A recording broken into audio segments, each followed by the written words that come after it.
everybody, it's Carol, your dietitian. Today we're going to talk about chocolate. After all, we just observed Valentine's Day, hence the nice prop here, which is one of the biggest days to both give and receive chocolate. Chocolate is made from the fruit of a tree that's native to Central and South America. So the name of the fruit of this tree is cacao. So it's spelled C-A-C-A-O, and from that's where we get the word cocoa. But anyway, chocolate's made from the fruit of the cacao tree. And the fruit of the tree, they're in these big pods. And in each pod, there's about 40 cacao beans. And that's what we make chocolate from.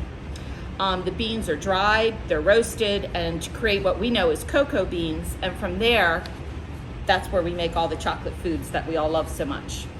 But the chocolate of today, I brought some samples with me, is not at all like the chocolate in the past when it first started. Chocolate can be traced back to the ancient Mayans in Mexico as early as 450 BC.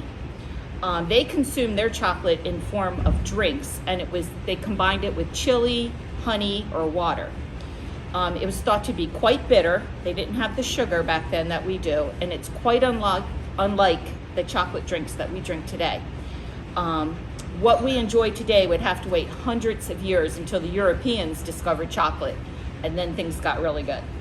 The Aztecs believed that cacao was given to them by their gods. They not only drank it as a spiced chocolate beverage, they actually used the cacao beans, the little cocoa beans, as currency to buy food and other goods. And I found this very interesting. According to history, the mighty Aztec ruler Montezuma, he drank gallons of chocolate each day for energy and as an aphrodisiac. So I thought that was quite interesting. So chocolate first arrived in Europe through Spain. Most people believe that Christopher Columbus actually brought the cacao beans back to Spain with him after he discovered the Americas in the early 15th century. It became popular very quickly and spread throughout Europe. In 1729, little history here, the first cocoa grinder was made. That was made in England, and that was followed by the invention of a cocoa press by a Dutch chemist. And you might even see on some things of chocolate, it'll say Dutch pressed, and that relates back to that cocoa press that was made back in the 1700s. Once they got that all figured out, in 1874, a British chocolatier made the first known chocolate bar molded from paste, sugar, chocolate liqueur, and cocoa butter. And about a year later, powdered milk was added to chocolate to form what we now know as milk chocolate. And fun fact, Nestle is the last name of the man who developed powdered milk, and that powdered milk was used to make the first known milk chocolate, hence Nestle. All right. Due to the improvement in all the machines and the processing, chocolate soon transitioned from primarily a drink to a food. Besides Nestle, some of the earliest chocolatiers that I could find were Lindt, which is a Swiss-based company. I have one of their chocolate bars there, Cadbury, and of course Hershey, right here in the United States. So there's a few different forms of chocolate. So this was a little bit more complicated for me to understand, but the percent of chocolate in a product doesn't really tell you anything about the taste of the product or the quality of the chocolate. It just tells you how much of the chocolate solids are in the product, okay? The flavor and quality of the different chocolates that you eat are determined by like how the pods are fermented, how long they're roasted, how they're ground, how they're mixed, are they mixed with milk, how much sugar's in it, all the different additives. So the different types of chocolate that you buy, there's so many different types nowadays, so it's really a matter of your taste, what it is that you like. So the different types of chocolate are, number one, cocoa powder. So there's Hershey's cocoa. That is made entirely from cocoa solids after all the cocoa butter has been removed. You use the cocoa powder in baked goods and drinks, and it has a very strong chocolate flavor, and it has no fat. So all the cocoa butter's been removed from it. So a tablespoon of this cocoa powder only has 10 calories and 0.5 grams of fat. So it's basically almost a calorie and fat-free food. It's what you do to it that adds all the calories. So that's the cocoa. Some examples of dark chocolate. Here is one that's called 86% dark chocolate. This is a dark chocolate. These semi-sweet morsels are considered a dark chocolate, okay? Dark chocolate contains the highest percentage of cocoa solids. They have to have at least 35% cocoa solids, but they range all the way up to 95% cocoa solids. So this one is 86%. I looked up, this one was 47% cocoa solids. The semi-sweet, these are 47% cocoa solids, but when I was at the store the other day, I actually found a dark chocolate that was 95% cocoa solids. You can add dairy to the dark chocolate, but if you add a significant amount, it turns into milk chocolate. But most dark chocolate is just the dark chocolate beans with a little bit of sugar added to it. Okay. Milk chocolate contains, you know, the different chocolates as well as milk, both dried milk or liquid milk or cream to add creaminess. And this is the type of chocolate that's kind of famous in America, is the milk chocolate. But nowadays I have found things like this milk chocolate, which has like 37% dark chocolate in it with milk added to it. So you can either get the really light milk chocolate or some of the darker milk chocolates. Again, it all depends on your taste. White chocolate, this one, is actually not considered chocolate at all.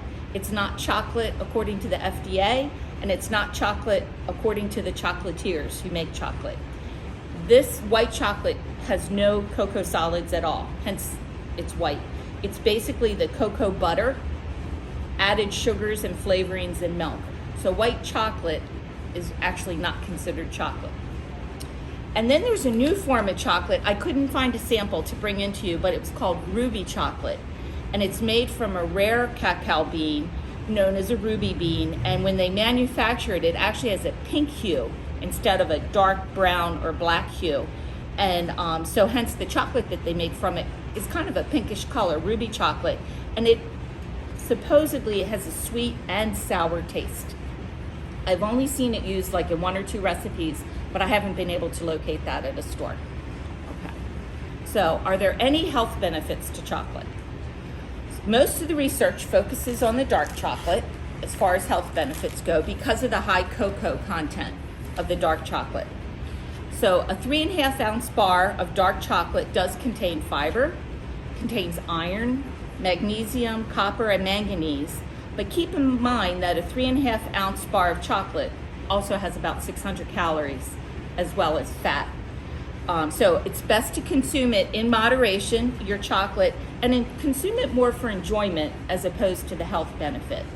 Chocolate does contain a small amount of caffeine, not even close to what you could find in a cup of coffee, but some people find that some chocolate does keep them up a little bit. So keep that in mind. Antioxidant properties. I've read a lot about people eating dark chocolate because the antioxidant properties. I looked into the research for it. It looks pretty promising, but again, there's no definitive studies that eating a certain amount of dark chocolate every day is really that beneficial. You're consuming the dark chocolate for your pleasure. And they're also looking at the dark chocolate for lowering risk of heart disease and improving brain function. Again, no definitive studies to prove that if you have a piece of chocolate every day, your brain function is going to be better, but there's nothing to prove that it's worse either. Okay? So my best advice is to find the chocolate that you like and eat it in moderation. This was an interesting one that I found. This is a dark chocolate, but it's actually flavored with chili. I'm not a fan for spicy things, but I have had this before and it's delicious. You can also find them flavored with sea salt, all kinds of different things. Storing your chocolate, you want to store it in a cool, dark place because chocolate will melt. And if you store it in a warm area and then open it later, you might see a little like whitish gray covering on it. That's called a bloom on your chocolate. It's just the fat that's kind of rising to the surface. It might look unappetizing, but it is safe to eat. And finally, my favorite, cooking with chocolate, okay? My first thought is always chocolate desserts, chocolate candy bars, hot chocolate drinks.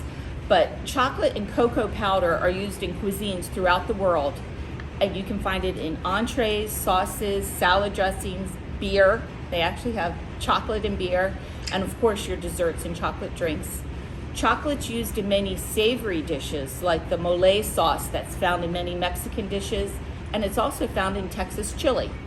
So the chocolate actually rounds out some of those very sharp, spicy flavors.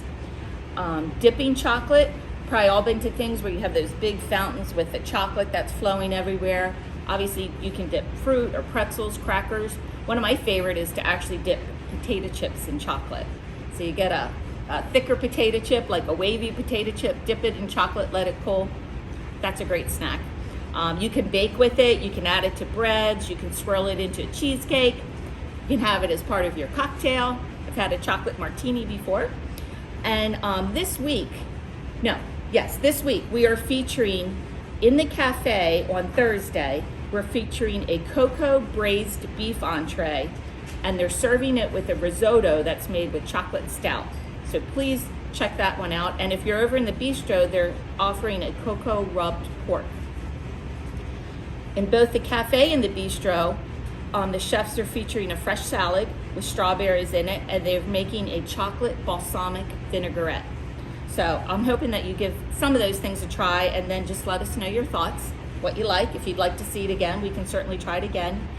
And I'd like to sum up by saying thanks for listening, stay healthy out there, and by all means, enjoy some chocolate. Thanks.